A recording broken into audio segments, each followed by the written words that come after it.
Welcome to another edition of Lying on the Beach. I'm Steve Greenberg with Lois Whitman-Hess.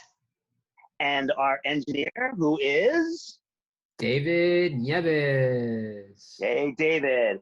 And we couldn't do Lying on the Beach if it wasn't for our sponsor, Handle Stick. And we'll tell you more about Handle coming up a little bit later in this podcast. But first up, we all know what fake news is. And now it's all about fake videos. If you haven't been following the news, you may have seen that, you may have seen one, you may have known it, you may have shared one on Facebook and not even known it. And in fact, Peacock Network, which is part of NBC's new streaming channel, they have a TV program called The Capture, which is all about a security video, which has been faked. And that gives you an idea of what that's about. So what can we believe? What can't we believe? To answer that question, that's why Lying on the Beach brought in an expert. Peter Sissons has joined us. Hello, Peter, from San Francisco in his beautiful red apartment. And he is with a company called Yaza. Hi, Peter. Hi, Steve. Hi, Lois. And David. And let's tell the folks at home what Yaza is about. It's a new platform that authenticates the place, time, and creator of each video. And Yaza calls it certified reality. And Peter Sissons is the brains behind Yaza. Peter is a product-focused entrepreneur who started 4 other companies. He also volunteers his time as a mentor for startups through the European Innovation Academy. Last year, Peter was named among the 23 most powerful LGBTQ people in technology by Business Insider. And Peter, welcome to Lying on the Beach. We appreciate you joining us. And I guess my first question has to be, how big a problem is fake videos? Is it just something that's like a little tiny trend, or something that's gonna be a tsunami that we have to deal with? I think, first of all, thanks for having me. It's a delight to be on the podcast and see you and Lois, and meet you, David. You know, there's a problem that started at the very beginning, I think, when the advertising model was developed for monetization on the internet.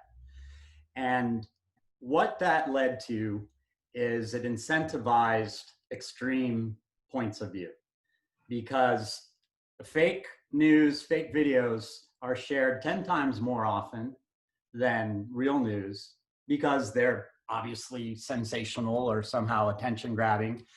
And basically it's now, monetization is a battle, it's a clickbait battle. And that means that if you're going to get clicked, you've got to say more and more extreme things and show more and more crazy things so that you can generate more and more advertising dollars. Because if you just tell the truth, unfortunately, that doesn't attract as much attention as an outrageous lie. And so I really believe that the core of the problem started when we started monetizing through advertising, but in particular, really incentivizing people to be extreme in order to get the clicks they need to make money on the internet. And so if you take that core model and you apply it to what's happened to Facebook, you can see how extreme views, if you get a post that's extreme, you react more to it. You're like, really? And you share it, or you ask about it, you engage with that content. And that means dollars for the poster and the advertiser. And so that, I think, is the root of the problem. And so the tools are getting better and better. So the problem is beginning now, but given the rate of technology advancement, imagine what the world will be like 5 years from now. I remember even in 2016, a video going around of Obama saying things he never said.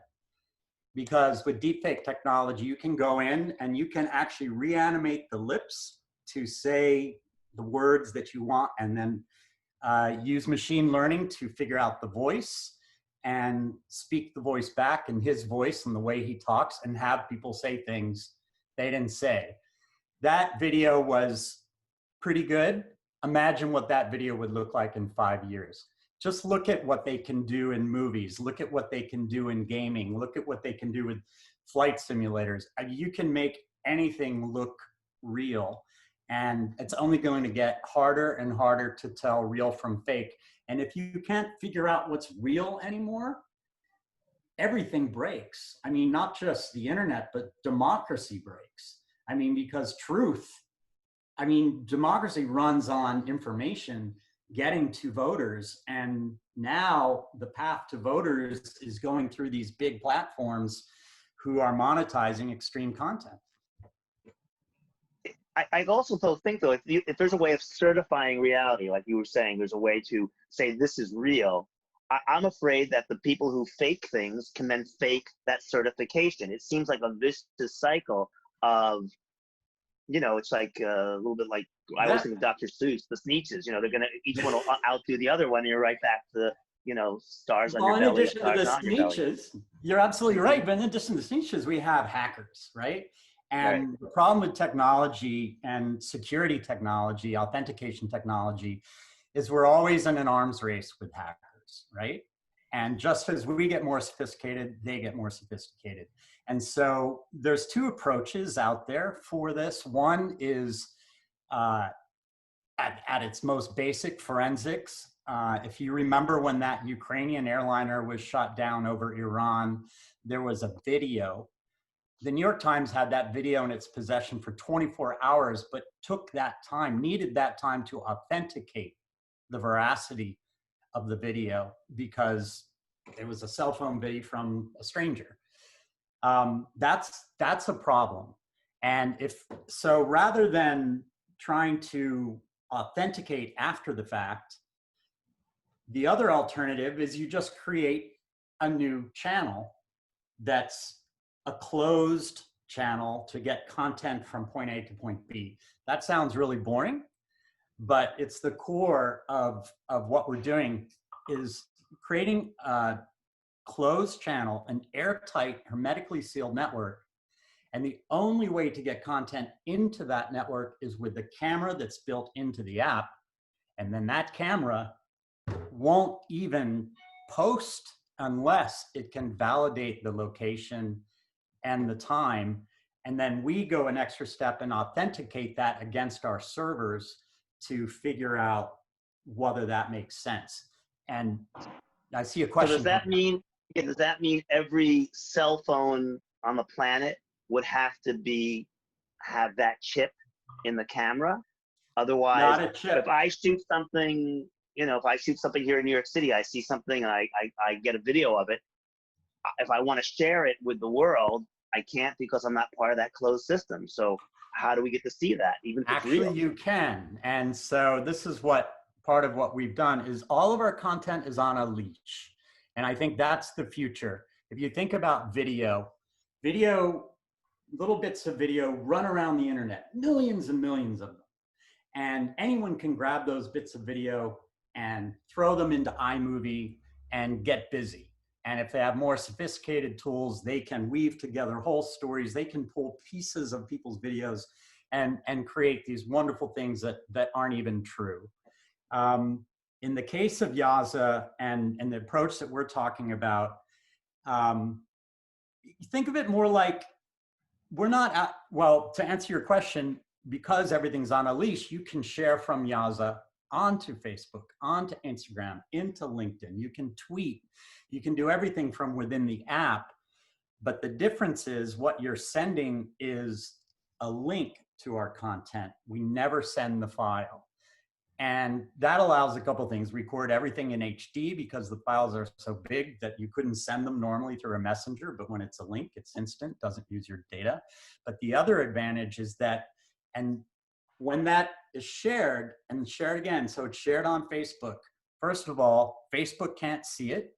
It's in a container that we control. So it's on Facebook, but it's still on Yaza.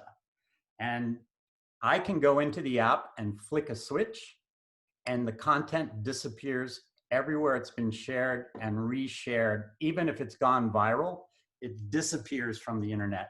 Boom, like that. And so that's content control. And I guess the best way to think about, there's the forensics, digital watermarking, trying to detect trace the sources with blockchain. There's lots of solutions out there, but I believe in most cases that's still an arms race. People will outwit stuff like that. And the only way I think to solve the problem is you lock it down and you tether it. And I think that's the future, is that way all content on the internet is linked to its source. No free floating content, everything linked to its source. That helps a lot, right? Mm-hmm. Now, if you take those links and you put them into a highly secure Fort Knox fortress type of server environment like we built to protect it, then share it only with encrypted links and prevent resharing if you want. They're smart links.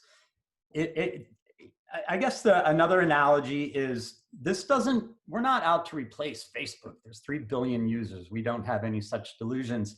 However, you can use mail when you need to send a letter. You can use FedEx when you absolutely positively need to get it there overnight. I remember their old ads. I can use Facebook, and if I don't care or I don't have to prove anything, that's fine.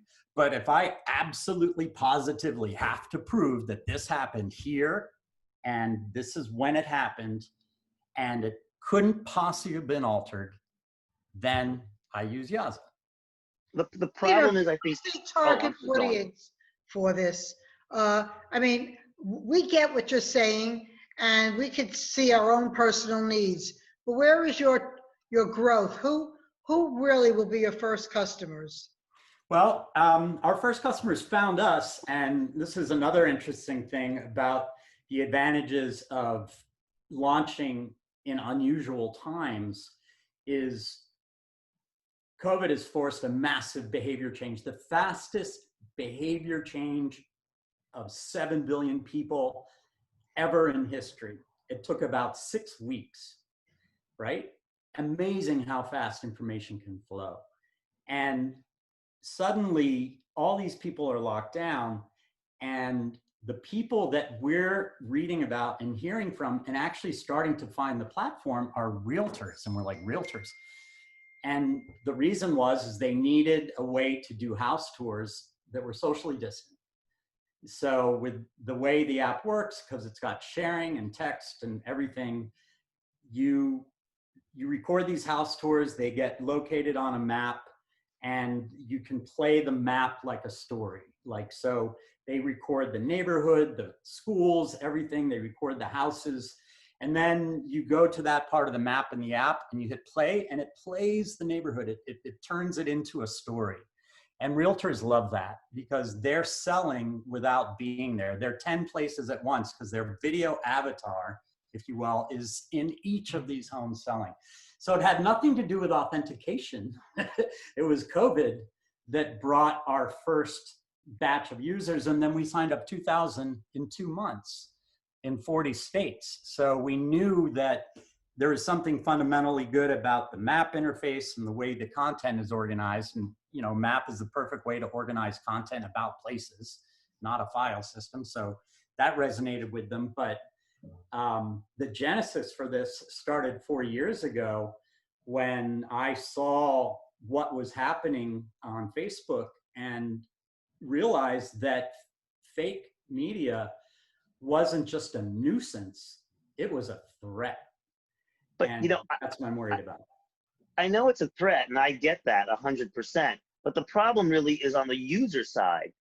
I'm afraid that most users of Facebook and everything else, they don't care that much. It's not like I see a news item, and if I question it, I immediately Google it to see if it's true or fake. But most people, if they see something they want to see, even if it's something that's not true, they're so thrilled to see it that they share it. They're not looking for a watermark or for it to be certified. They're just using their own desire to say, this is exactly what I think. That really happened. As far as I care, I'm going to share it with everybody. So it's going to have that viral quality to it, real or fake, whether it's certified, not certified, if it has a watermark, does it have a watermark. That's my concern, is that it's the users who are damaged, not the Yeah, I'll go back to not the platform. Absolutely, the users are damaged, and it's I think it's trying to go back to my economics.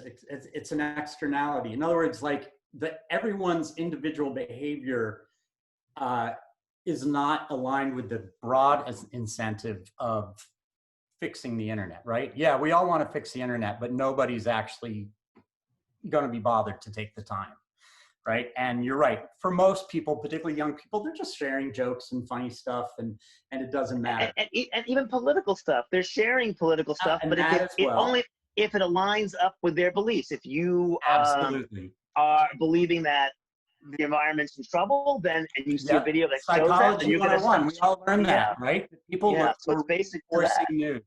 And I want to add something to that, Steve. A lot of people, when they share the fake videos and people call them out on it, it's a very embarrassing situation. Their credibility is out the window, and they are dark for many days before they come back on Facebook.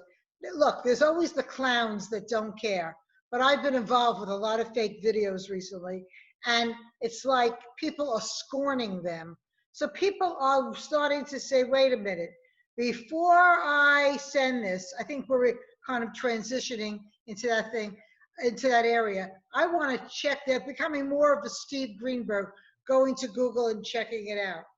Well, yeah, I agree with you on a certain segment, but I'm telling you, a lot of people I know, when I've called them out, have basically said they don't believe my call out. You know, like I show them that from Snopes or whatnot, that this is what you just said is not true. This is not Obama creating a virus, you know, in a lab that we're now, you know, all that is not true. But yet they're like, oh, I don't care what that says. I still think it's true because they want to believe it's true. Right. So they now there's a subtle down that path. I think that's a great point, and it's absolutely correct.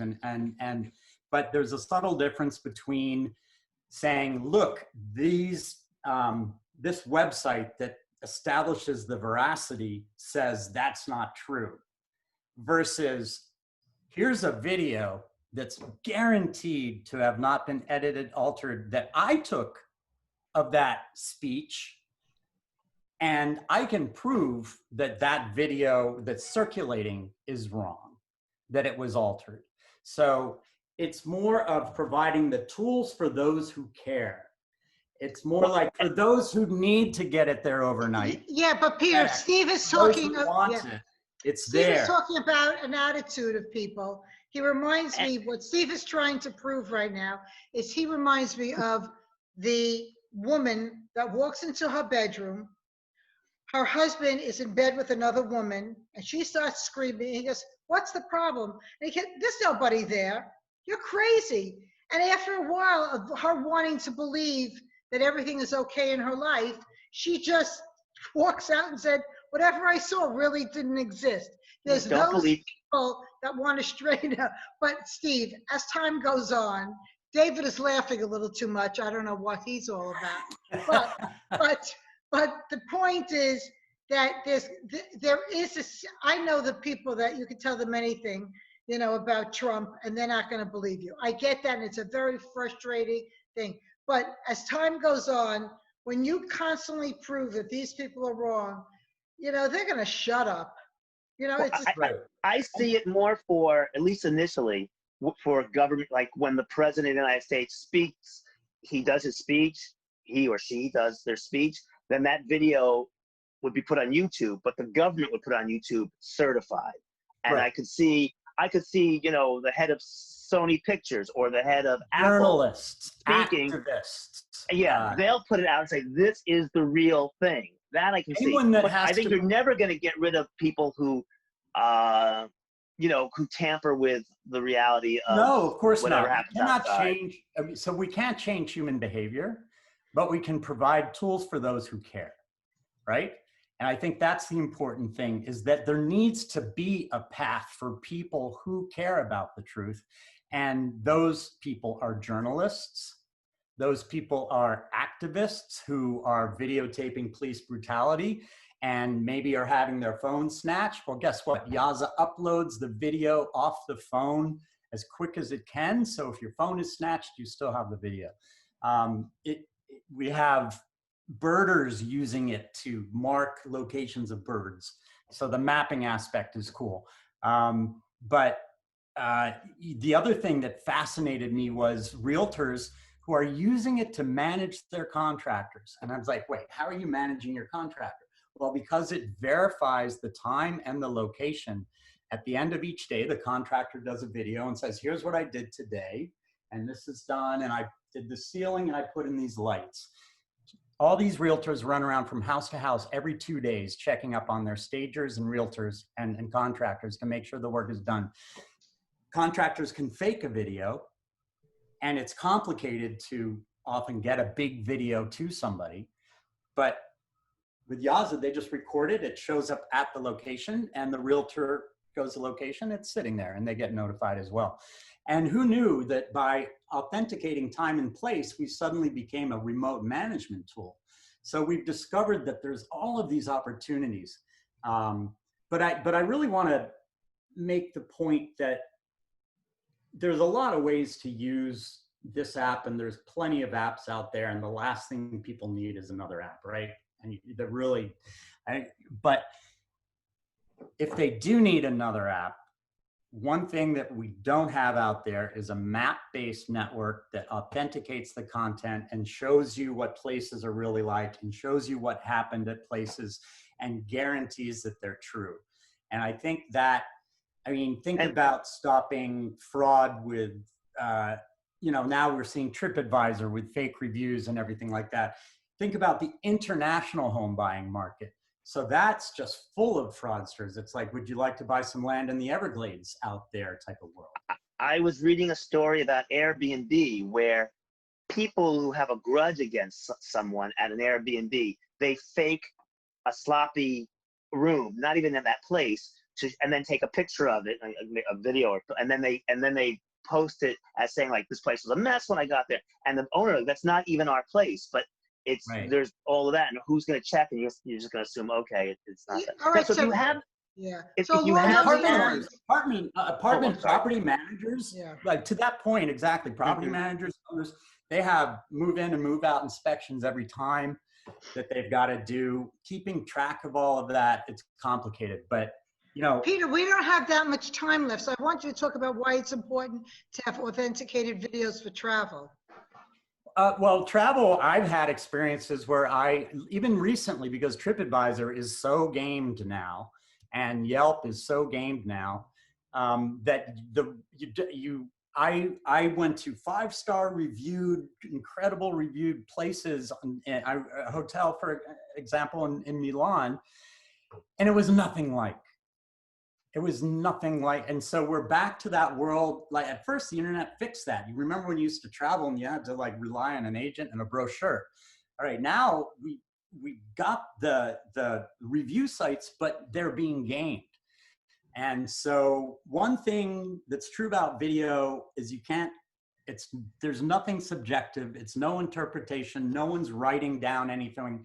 It's literally, you can take it and interpret it however you want, but video replaces our normal senses, right? It is the closest we get to being there. And so it's the most important thing, in my opinion, to authenticate, because people believe what they see. And if there isn't a way to at least counter some of this fake news with something that is proven and accepted as valid. In fact, Yaza videos are the only videos that can be instantly approved as evidence in court, because to be used in evidence in court, a cell phone video must establish who recorded it, where it was recorded, and when it was recorded. And if you can't prove that from that video, it's not admissible. And so there's all sorts of neat, I mean, it's really what we've discovered is a whole new market, which we're calling certified reality. And it's really about tamper-proof, authenticated content. And there are all sorts of ways to do it. And we're one of the companies that's fighting that battle, and we're doing it with video. Okay, we're going to stop on that note. And do we have time for a commercial, David? Can we get to it or no? How much time do we have? Yes. Okay. So we couldn't be doing Lying on the Beach without this certified must-have. Kind of like certified reality, but it's a certified must-have. And that is, there we go. And seeing is believing in this case. That video of Lois demonstrating it is absolutely real. You can stick a handle stick onto your phone directly or onto your favorite case. And then once you have it, it turns into a great kickstand for vertical or horizontal. Plus, when it's not a kickstand, it's a great handle for holding your phone when you just want to hold your phone and walk around in the street and whatnot. There you go. Lois is demonstrating it, as always, very beautifully. And what's cool about it, it comes in more than 40 different styles, lots of different looks to it.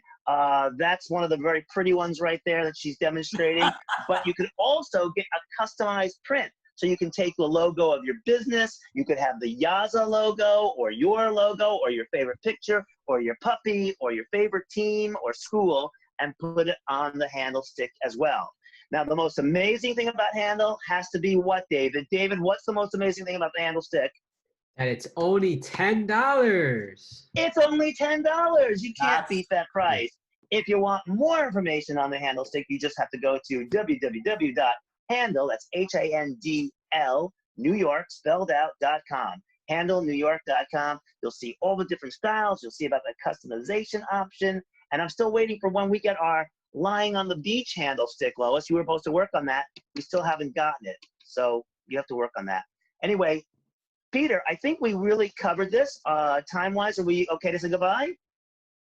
Okay, so I'm going to say, Peter, thank you very much for joining us. We learned a lot. It seemed real. I hope this was all real. Maybe this was just part of some sort of, fake video, and none of us are really here because sometimes it feels like that for me. You're in New York, and David's in a palatial library in Switzerland. So yeah, and Lois is in an art gallery in Miami Beach, and you're in a gorgeous red apartment in San Francisco. So once again, I want to thank everybody for joining us. Thank you, Peter, for explaining this.